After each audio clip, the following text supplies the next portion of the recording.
The conflict between Russia and Ukraine has entered its third year, with no signs of slowing down.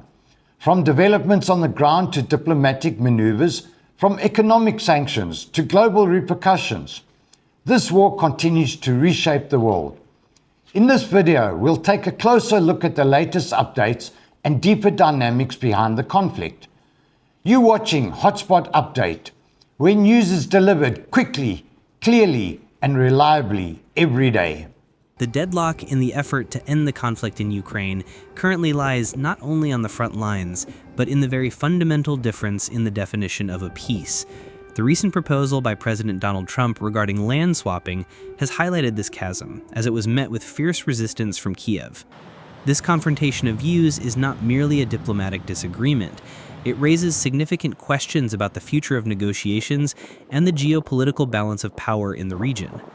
In today's video, we will listen to the voices from soldiers on the front lines and note the views of the Ukrainian people to better understand their immutable stance on the issue of territorial integrity.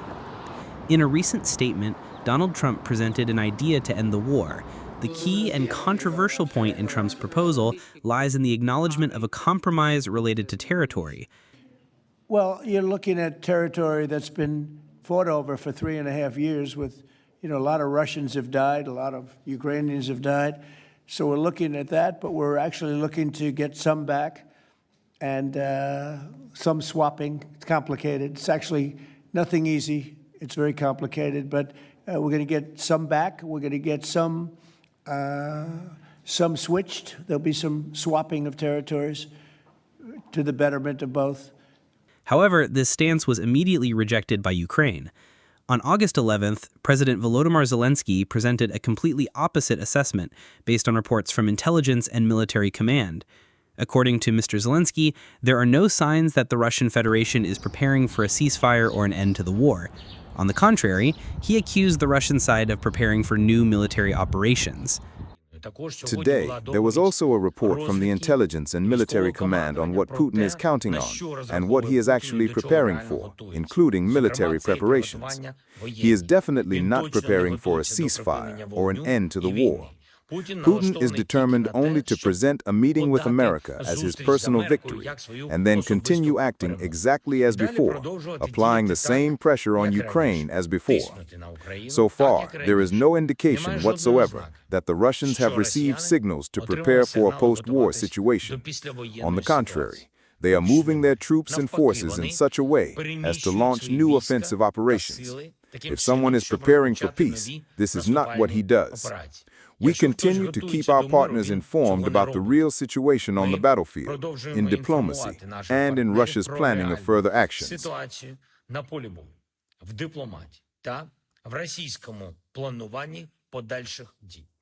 The opposition to any form of territorial compromise is not limited to official statements.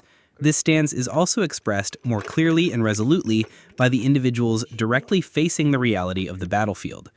For active-duty military personnel who witness and participate in the conflict daily, the concepts of sovereignty and territorial integrity carry a specific and urgent meaning. Political decision means Russia will tell us to give away half of our land to end the war? No! The war won't be over on paper, because volunteers who came to defend their land will fight until entire Ukrainian land is ours.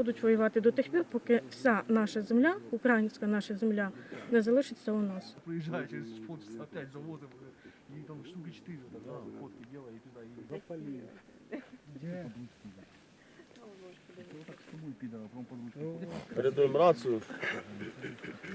Зачистка как прошла? Ну це я понял, а хвост куди? А це обматуєш вокруг воротка. Да. We came to defend our homes, and if a home is in Donetsk or Luhansk region, in the occupied territories, then what for a person volunteered to fight? A person came to defend what belongs to them, to defend theirs. And here comes an agreement where some territories stay with Russia. No, it will not happen. Entire Ukraine will be ours.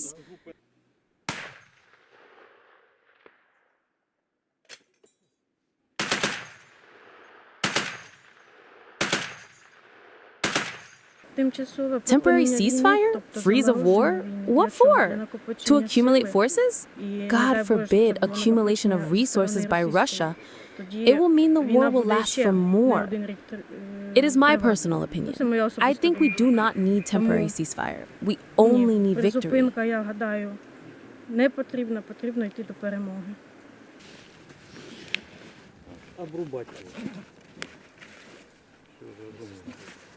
Сама основна фішка.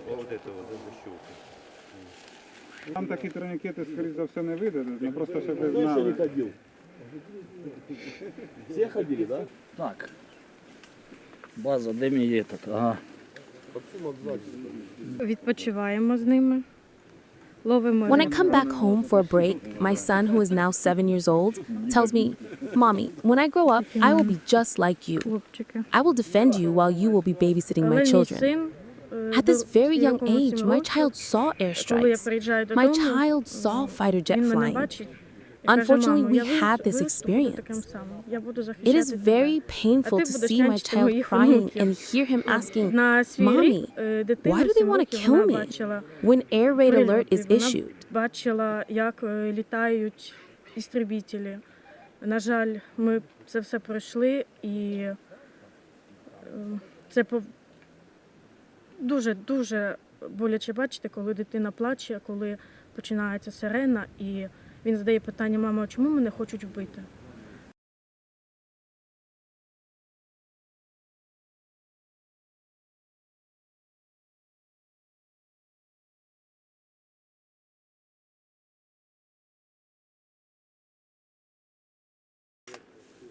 Нет. Із себе представляє супротивник. Скільки до них? Якщо до них там кілометри, то ми розуміємо, такого не буває. Ми там їздимо на залізних бляшанках і нам все похуй. Давайте уявимо. Until Russia suffers losses big enough to give up the idea of military pressure on us, it will continue. We will not be able to stop this otherwise. We are ready for a ceasefire even right now. If we were told now, we would cease fire immediately and we would do it happily.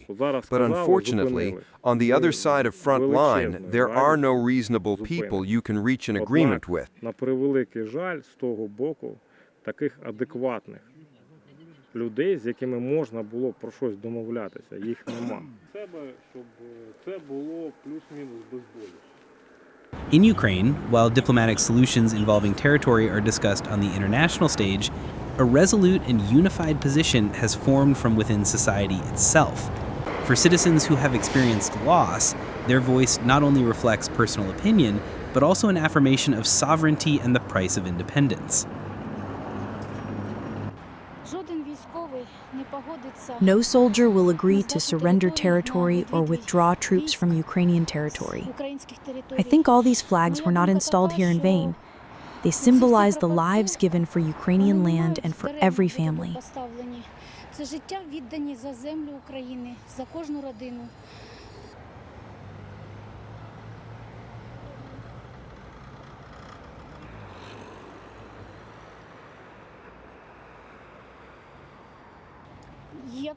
If it really happens and we really are just an exchange coin, why did we give up our minerals?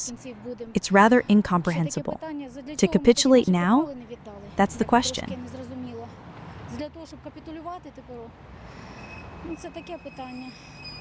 Це взагалі на Аляскі у них буде зустріч. Ну це для мене це взагалі нонсенс. Ми віддали все, тепер вони зустрічаються. Ну це, вибачте, ну це просто посмішище якесь, не знаю. Я не знаю, в мене слів нема, чесно кажучи, стосовно цього.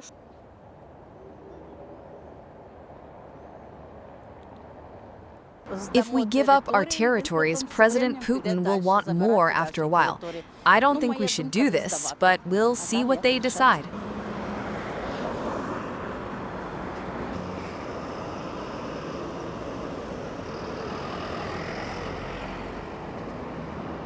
On August 1st, President Putin emphasized that Moscow's primary goal is to eliminate the root causes of the crisis in Ukraine while also ensuring national security. On August 8th, when asked whether Moscow showed any signs of readiness to make concessions in order to secure a meeting with U.S. President Donald Trump, Putin's foreign affairs advisor Yuri Ushakov responded that there has been no change in Russia's position. This stance had been evident earlier during the negotiations in Istanbul in June.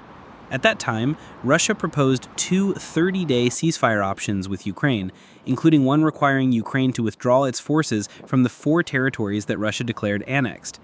An alternative ceasefire proposal called for Ukraine to halt mobilization efforts, stop receiving arms from the West, and bar foreign forces from operating on its soil.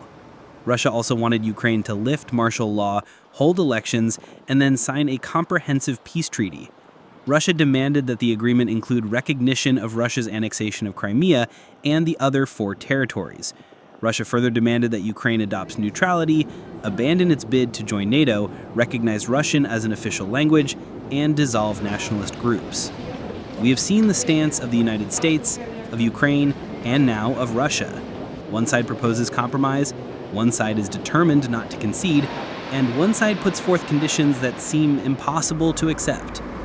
Clearly, the path to a sustainable peace is not just a matter of goodwill, but a confrontation between completely opposing strategic objectives and principles of sovereignty.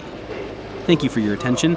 Don't forget to like, subscribe to the channel, and turn on notifications to stay updated on prominent international issues to come. Goodbye, and see you in the next videos.